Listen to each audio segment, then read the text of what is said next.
귀한 찬양 정말 은혜 받았습니다. 네. 정말 주님의 은혜가 내 죄를 깨끗이 씻어주시고 얼마나 이게 귀해요. 이 은혜 모르고 하나님 앞에 나온 사람들은 불쌍한 사람들이에요. 신앙생활 은혜 없이 하는 사람 불쌍한 사람들이에요. 오늘 저도 말씀을 전하지만 저에게 은혜 달라고 전 기도합니다. 이거 나에게 전하는 말씀이 되게 해달라고. 오늘 이 소율이 웨스트민스터 소율이 문답 7번 문답에 하나님은 하나님의 예정이 무엇입니까? 답은 하나님의 예정은 그 뜻대로 하신 영원한 경륜이신데 이로 말미암아 자기의 영광을 위하여 모든 되어가는 일을 미리 작정하신 것이다. 그러면서 성경 구절이 몇 개 나와 있습니다. 여러분, 하나님이 우리를 예정하셨다. He already had planned us. 이미 우리의 모든 삶의 블루프린트를 만들어 놓으셨다. 작정하셨다. 계획하셨다. 여러분, 이거를 우리가 믿을 수 있는 것이 축복입니다. 오늘 이 시편 67편이 바로 하나님이 우리를 어떻게 예정하시고 어떻게 그 예정하신 것을 이루어 가시는지를 정말 구약 성경에서 얼마나 자세하게 나타내 주 있는 말씀인지 모르겠습니다. 왜 우리를 예정하시고 왜 구원해 주시고 어떻게 우리가 되기를 원하시는지를 자세하게 설명해 주시는데, 오늘 여기에서 우리는 금방 알 수 있는 것은 우리가 그 복을 받은 우리가 그 기쁜 소식을 전하도록. 그럼 우리가 이런 증거, 전도, 소금과 빛 이런 말을 많이 우리가 쓰잖아요. 이 흔히 쓰는 말씀인데요. 하나님이 우리를 예정하시고 구원하신 그 목적이 바로 이런 거라는 거예요. 그리고 그러기 위해서 하나님이 우리에게 복을 주신 거예요. 복.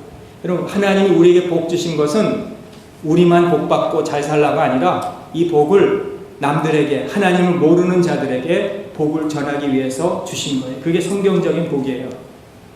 하나님이 왜 우리에게 영육의 복을 주셨는가 하면 나 개인 한 사람만, 우리 가정만 잘 살고 우리 가정만 행복하라고 하는 게 아니라 하나님이 나에게 주신 그 영육의 복을 통해서 다른 하나님을 모르는 사람에게, 이웃에게 우리가 전하라고 주셨다는 거예요. 오늘 1절 2절에 하나님은 우리를 긍휼히 여기사 복을 주시고 그 얼굴빛으로 우리에게 비추사 셀라.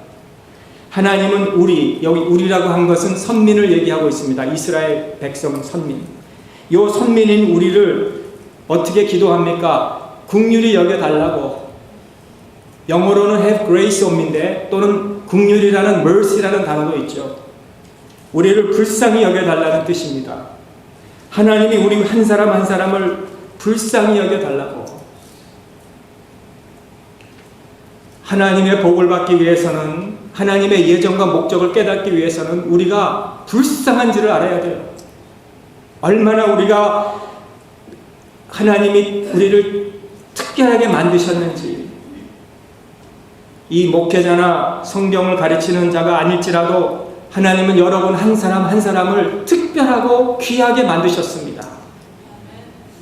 그러나 무엇보다도 먼저 그 특별하다는 것을 우리가 알기 전에 얼마나 내가 하나님의 긍휼이 필요한지를 깨달아야 돼요. 성령 안에서 내가 거듭나야 된다는 것, 성령 충만해야 된다는 것. 만약 그런 상태에 우리가 계시다면 하나님 오늘 나에게 긍휼을 허락해 주시옵소서. 나는 아직 거듭나지 못했다면 하나님 오늘 내가 이렇게 기도합니다. 나를 긍휼히 여기사 하나님 내 죄를 용서해 주신 것을 알게 하시고 제 삶에 들어오시고 구세주가 되어주시고 당신이 나를 위해서 죽으시고 부활하신 것을 알게 해주세요 라고, 그런 기도가 우리의 기도가 되어야 된다는 거예요. 그래야 우리의 의무가 무엇인지 아는 거예요. 여기 2절에 보시면 영어로는 that으로 시작되는데 한국말로는 그저 우리에게 복을 주시고 긍휼히 여기시고 빛을 비추게 하시는 이유는 주의 도를 땅 위에 주의 구원을 만방 중에 알리도록. 창세기 12장에 보시면 하나님이 아브라함을 부르시고 내가 너로 큰 민족을 이루게 하며 내가 너를 복을 주어서 너를 축복하는 자에게 내가 복을 주고 저주하는 자에게 내가 저주하겠다고 하신 그 말씀을 아실 겁니다. 여기에 땅의 모든 족속이 너를 인하여 복을 받게 해주신다고 했어요. 여기 모든 족속은 누구를 통해서? 너 아브라함을 통해서. 어떻게? 아브라함의 후손들을 통해서. 그런데 우리가 이 성경을 보면은 그 아브라함의 후손 다 복받은 게 아니에요. 하나님은 딱 한 사람을 통해서, 예수 그리스도를 통해서. 갈라디아서 3장 16절은 이 약속들은 아브라함과 그 자손에게 말씀하신 것인데 여럿을 가리켜 그 자손이라 하지 아니하시고 오직 하나를 가리켜 내 자손이라 하셨는데 그게 바로 예수 그리스도라고 사도 바울은 증거합니다. 예수 그리스도를 통해서 복을 받는다는 거예요. 그런데 또 하나가 있어요. 사도 바울은 갈라디아서에서 보면은 예수 그리스도 안에서는 다 아브라함의 자손이다 그렇게 말씀했어요. 그러므로 우리는 예수 그리스도를 통해서 복을 받지만은 다 복을 받지 않지만 예수 그리스도 자손들만 복을 받지만 갈라디아에서는 예수 그리스도 안에 있는 자는 이방인이나 유대인이나 헬라인이나 우리나 다 하나님의 자녀라 그렇게 말씀했어요. 그런즉 믿음으로 말미암은 자들은 아브라함의 아들인 줄을 알라고 갈라디아서 3장 7절과 9절에서 말씀하고 있습니다. 아브라함에게 속한 자가 복을 받는다는 거예요. 그럼 복이 무엇인지, 왜 하나님이 우리를 예정하시고 구원하셔서 복을 주시는지, 왜 하나님이 우리를 그냥 내버려둬서 우리 마음대로 살게 하지 않으셨는지 오늘 이 시편 67편을 통해서 우리가 몇 가지 말씀을 먼저 드리려고 합니다. 첫째는 4가지 중요한 사실을 알려주고 있어요. 첫째, 하나님은 자신이 알려지기를 원하세요. 오늘 2절에 보시면 주의 도를 땅 위에 주의 구원을 만방 중에 알리소서. 지금 공립학교에서는 진화론을 가리켜요. 도표를 봅니다. 동물에서 사람으로 차츰 변하는 그 도표를 보셨을 거예요. 이것이 마치 사실이냐? 동물이 사람으로 변하는 것은 과학적으로 사실로 인정하도록 우리 학생들에게 가르쳐요. 이런 것을 배우는 학생들, 어린 자녀들은 자신들의 존재에 대한 어떠한 목적이나 이유가 없어요. 인간은 그저 자연 속에서 생겨나서 그저 살다가 가는 어떤 특별한 계획 없이 산다는 거예요. 하나님에 대한 그래서 관심이 없겠죠. 그렇게 살면서 모든 것이 자연의 우연의 결과일 뿐이라는 겁니다. 따라서 우리가 결혼 전에 성관계를 갖는 것이라든지 마약을 복용하는 것이라든지 동성연애조차 나쁠 게 없다 그렇게 믿고 살아요. 어차피 우리는 그런 진화론적인 동물이고 그저 목적 없이 살다가 가는 사람이기 때문에 여러분 우리는 그렇게 산다는 것이 요즘 현대예요. 현대. 자동차를 우리가 만든 그 목적을 우리가 모른다면 그 자동차는 우리에게 아무 가치가 없을 겁니다. 자동차를 만든 그 발명가가 원했던 그 목적을 우리는 성취하지 못할 겁니다. 우리 존재가 그런 거예요. 우리가 무엇을 위해서 창조되었는지, 무엇을 위해서 하나님이 우리를 예정하셨는지 그 길을 모른다면 우리의 삶은 우리 자신에게 무슨 가치가 있겠습니까? 그래서 시편 기자는 주의 구원을 열방 중에 알게 해달라고 기도하는 거예요. 사도 바울은 에베소서 1장 3절에서 찬송하리로다 하나님 곧 우리 주 예수 그리스도의 아버지께서 그리스도 안에서 하늘에 속한 모든 신령한 복으로 우리에게 복 주시리 하면서 4절에 곧 창세 전에 우리를 택하셨다 그래요. 여러분 우리가 창세 전에 하나님이 이미 우리가 어머니 배에서 조성되기 전에 하나님이 여러분들을 예정하시고 아셨어요. 여러분의 이름을 아셨어요. 여러분의 머리 색깔도 아시고 눈 색깔도 아시고 발 사이즈도 아셨어요. 하나님은 내 키나 내 이름이나 내 발 크기나 내 남편이 내 아내가 누구인지까지 미리 알고 계셨어요. 하나님은 저와 여러분의 인생을 다 계획하셨어요. 그러므로 우리는 비교할 필요 없습니다. 우리 남과 비교할 때가 많이 있잖아요. 아, 저 사람처럼 내가 좀 저렇게 아름다운 집에 내가 살았으면 얼마나 좋을까. 이렇게 비교할 필요가 없어요. 하나님이 나를 딱 맞게 만드셨기 때문에. 목회자들도 비교할 때가 많이 있습니다. 솔직하게 고백하지만, 목사님 주일 예배 몇 명 참석하십니까? 우리보다 적게 하면 기분이 좋고, 우리 교회보다 많이 참석하면 막 그냥 기가 죽고, 건물 사이즈가 얼마나 합니까? 클래스룸이 몇 개가 있습니까? 파킹장이 얼마나 큽니까? 이런 걸로 비교할 때가 너무 많이 있어요. 하나님은 우리 목회자들에게 딱 맞는 목회지를 허락해 주셨어요. 비교하는 건 언제나 나쁜 건 아니에요. 긍정적인 비교는 또 좋아요. 다른 사람이 기도 생활 한다는 거 우리가 들었을 때 도전을 받아서 나도 저 사람처럼 좀 기도 좀 열심히 해야 되겠구나. 이거 좋은 거예요. 어떤 아버지가 자녀들과 시간을 많이 보내고 퀄리티 타임을 보낸다는 걸 들었을 때 나도 우리 자녀와 좀 시간을 좀 많이 보내서 우리 자녀를 잘 이렇게 우리가 얘기도 들어주고 관심을 가져주고 이게 좋은 거예요. 헌신했던 사람들의 간증들을 듣고 나도 그렇게 못했는데 이제 저분같이 나도 좀 헌신 좀 해야 되겠다. 이거 좋은 거예요. 비교는. 근데 우리는 절대 이런 것과 비교 안 해요. 하찮은 것만 비교해요. 우리는. 날보다 더 날씬해? 내가 들고 다니는 거 난 못 들고 다니. 저 사람 들고 다녀? 저 사람 머릿결이 내 머릿결보다 더 좋아? 이런 것만 늘 비교하고 다녀요. 사무실에서도요, 내 사무실의 크기와 다른 사무실에 일하는 직원인가 그 크기도 비교한대요. 내 책상 사이즈도 비교한대요. 문 사이즈가 얼마나 큰지도 비교한대요. 여러분, 기쁜 소식이 뭡니까? 우리 이런 데서 비교의식에서 해결되는 방법이 무엇입니까? 하나님의 도, 하나님의 교훈으로 하나님이 누군지 나를 알게 하셔서 하나님이 나를 그렇게 예정하셨다는 것을 우리가 알 때 이런 비교의식에서 해방될 줄을 믿습니다. 둘째, 하나님은 자신을 찬송하기를 원하셨어요. 3절에 보시면 하나님이여 민족들로 주를 찬송하게 하소서. 5절에도 똑같이 반복돼요. 모든 민족으로 주님을 찬송케 하소서. 하나님은 찬송을 받으시기를 원하세요. 전에도 말씀드렸죠. 이 찬송의 힘이 얼마나 있는지. 마음이 우울할 때도 찬송하면 하나님이 새 힘을 주셔요. 내가 찬송을 하면 남에게도 그 힘이 나가고 하늘도 올라가고 내 마음에도 속으로 파고 들어와요. 찬송하고. 세 번째, 하나님으로 인하여 그의 백성들이 즐거워하기를 원하세요. 여러분 자녀들이 즐거워하기를 원하죠. 기뻐하기를 원하죠. 우리 자녀들 날마다 우울하게 사는 부모가 누가 있겠습니까? 하나님도 우리 자녀들이 즐거워하기를 원하세요. 4절, 열방은 기쁘고 즐겁게 노래하지. 그리고 마지막은 하나님은 경외받기를 원하세요. 7절에 우리 하나님이 우리에게 복을 주시니 땅의 모든 끝이 하나님을 경외하리로다. 자, 하나님은 알려지기를 원하세요.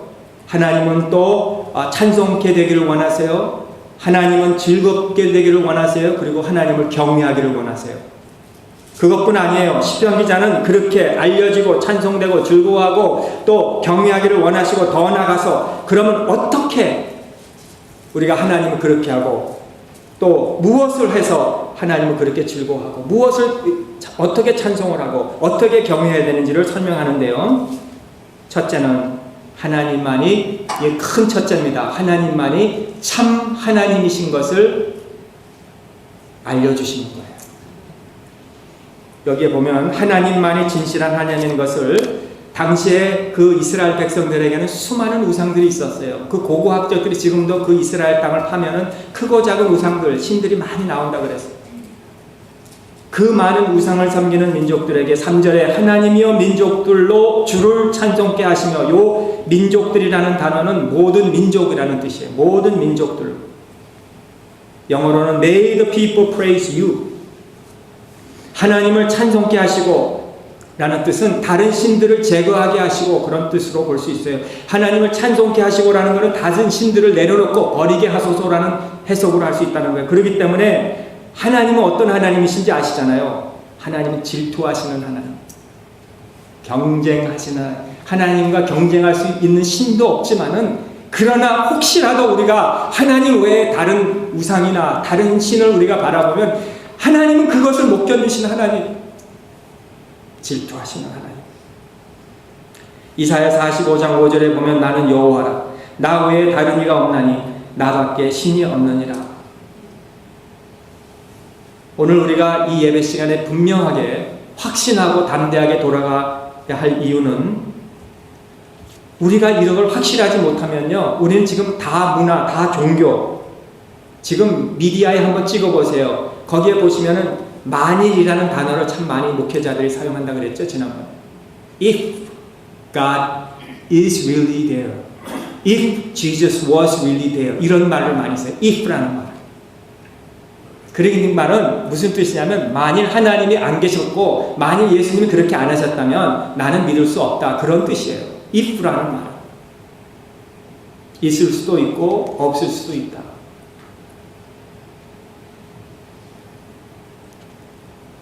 어떤 사람들은 그래요. 어떻게 당신의 하나님만이 참 길이고 진리라고 할 수 있습니까?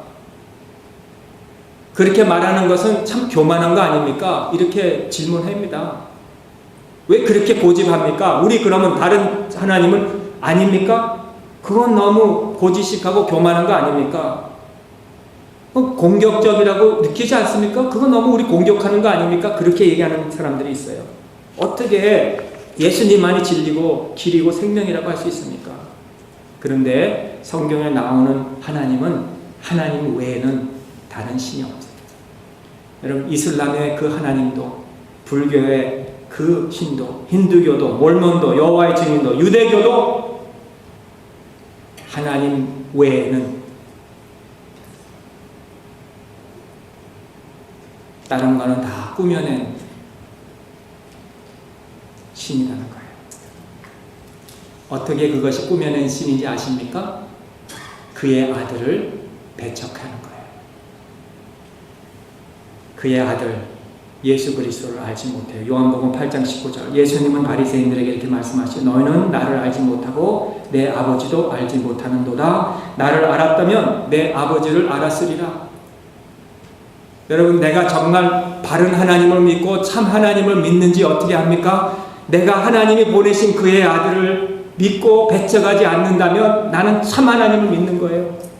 내 마음의 어딘 구석에 참 나는 그 아들을 믿을 수가 없습니다. 어떻게 그렇게 했습니까? 그런 것이 있다면 나는 참 하나님을 모르는 거예요. 둘째, 듣지 않고 배우지 않습니다. 요한복음 6장 45절에 보면 아버지께 듣고 배운 사람마다 내게로 오느니라. 어떤 사람이 옵니까? 아버지께 배우고 들은 사람이. 세 번째는 공경하지 않아요. 요한복음 5장 23절에 보면 이는 모든 사람으로 아버지를 공경하는 것 같이 아들을 공경하게 하려 하심이라. 아들을 공경치 않는 자는 그 보내신 아버지를 공경하지 않느니라. 네 번째는 사랑하지 않습니다. 요한복음 5장 42절에 보면은 다만 하나님을 사랑하는 것이 너희 바리새인을 두고 말하는데 너희 속에 없음을 알았노라. 나는 내 아버지의 이름으로 왔음에 너희가 영접지 아니하나 만일 다른 사람이 자기 이름으로 오면 영접하리라. 사랑하지 않는 거예요. 하나님을 믿지 않는 사람은 그 아들을, 보내신 아들을 사랑하지 않는 거예요. 종교 다 보세요.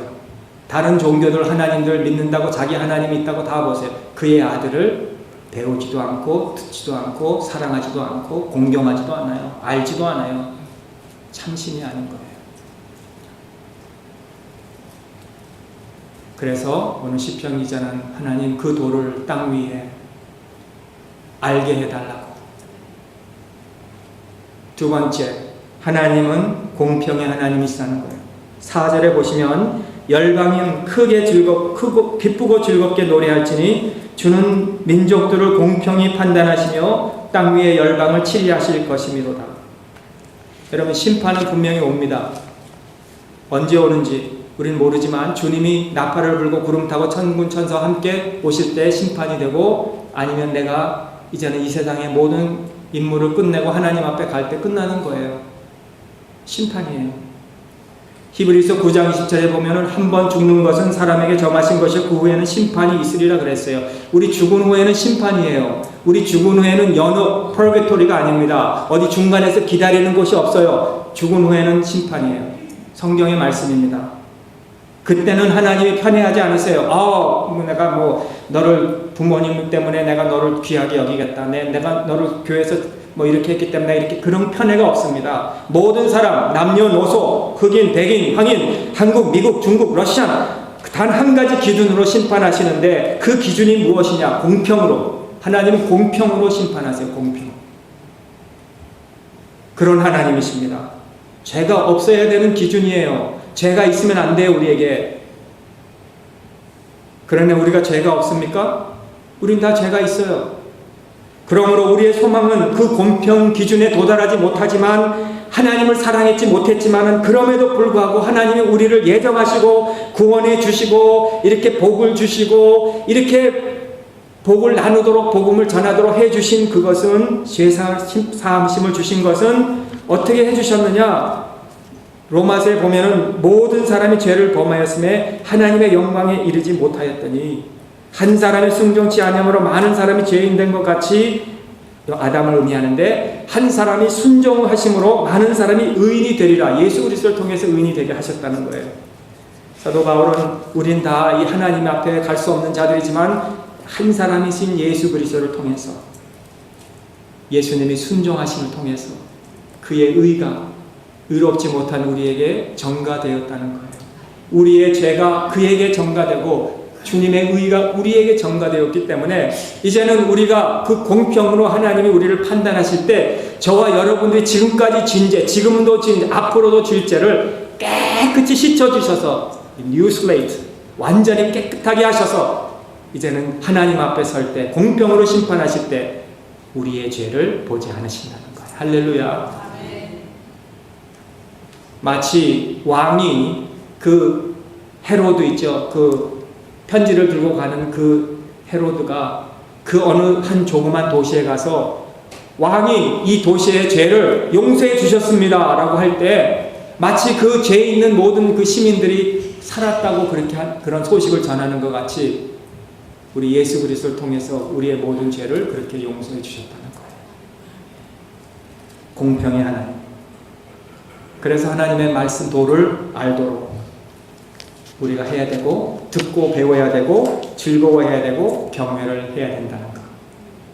세 번째는 하나님은 참 하나님이시기 동시에 공평의 하나님이시고 그 다음에는 주권자이십니다.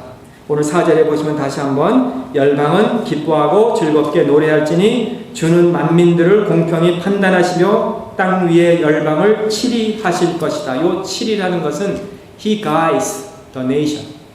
열방을 치리하실 것이다. guide 하신다는 거예요. 무슨 말이에요? 간섭하신다는 거예요. 열방을.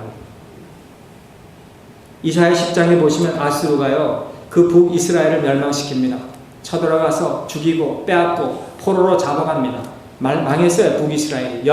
나라가 완전히 망했습니다.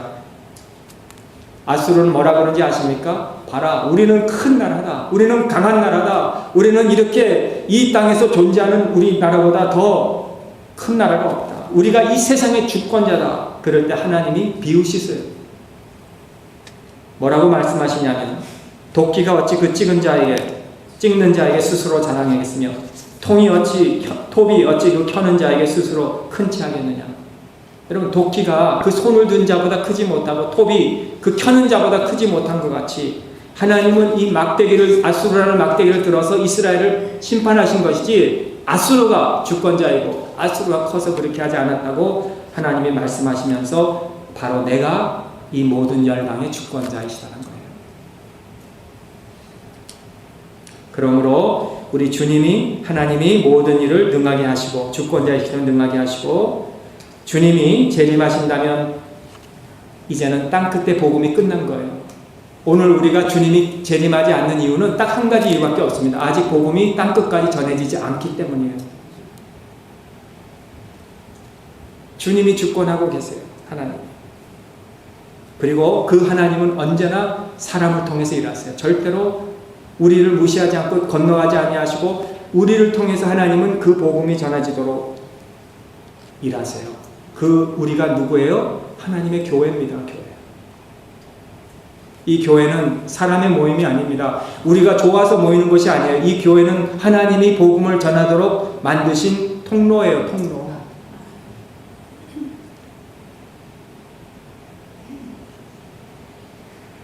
그렇다고 우리는 책임이 없이 있으면 안 됩니다. 하나님이 다 알아서 하시겠지. 나는 뭐 그저 가만히 있으면 되겠지. 우리 칼빈주의를 믿는, 개혁주의를 믿는 우리가 그렇게 생각할 때가 많이 있죠. 하나님이 이미 다 예정하셨기 때문에 뭐 죄를 짓게 하신 사람은 죄를 짓게 하고 그냥 믿는 사람 믿게 하셔서 우리는 아무것도 더 이상 할 수 없다가 아니에요. 우리가 그렇게 쉽게 넘어가면 안 돼요.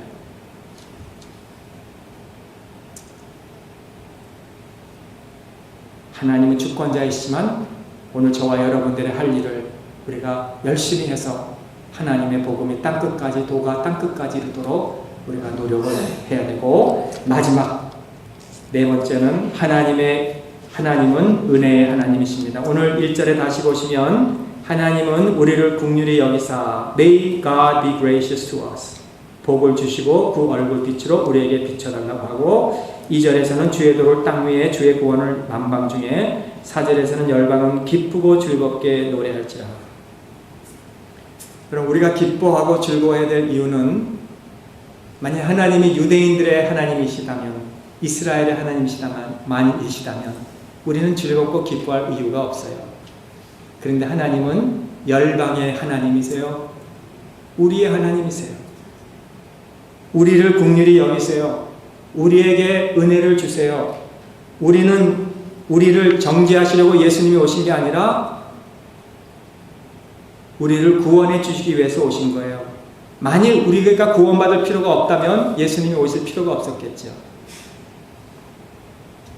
그러므로 하나님의 이 은혜, 이게 기쁜 소식입니다. 저는 오늘 우리 평강교회에 이런 질문을 하면서 마치고 싶어요. 여러분은 이 기쁜 소식을 영접하셨습니까? 예수님을 만나셨습니까? 만일 영접하셨다면 여러분들은 복을 받으신 자들입니다.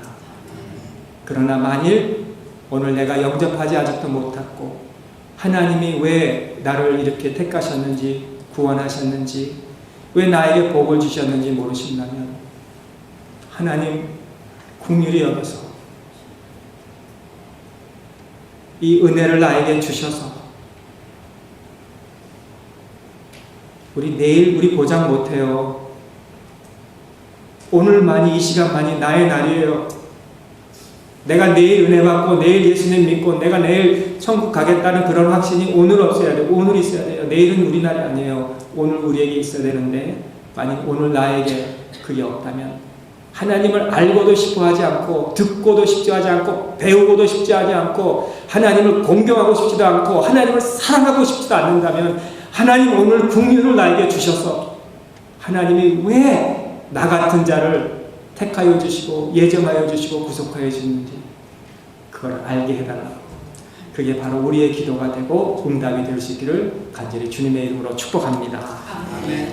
기도하겠습니다. 하나님 아버지, 많은 사람들 가운데서 이미 만세전에, 창세전에, 어머니 속에서 전에 우리를 조성하여 주시고 택하여 주신 하나님의 은혜 감사합니다. 이것을 우리가 알고 즐거워하고 이것을 또 우리가 만방중에 그 도를 알릴 수 있게 우리에게 이렇게 복을 주시니 감사합니다. 우린 정말 하나님 앞에 복을 받은 사람입니다. 혹시라도 우리가 그 주님을 만나지 못하고 알지도 못한다면 성령님 오늘 이 시간에 우리의 마음에 역사하여 주셔서 그 주님을 나의 구세주로 영접하고 구원을, 확신을 가지고 사는 우리가 되게 하여 주시옵소서. 예수님의 이름으로 기도하옵나이다. 아멘.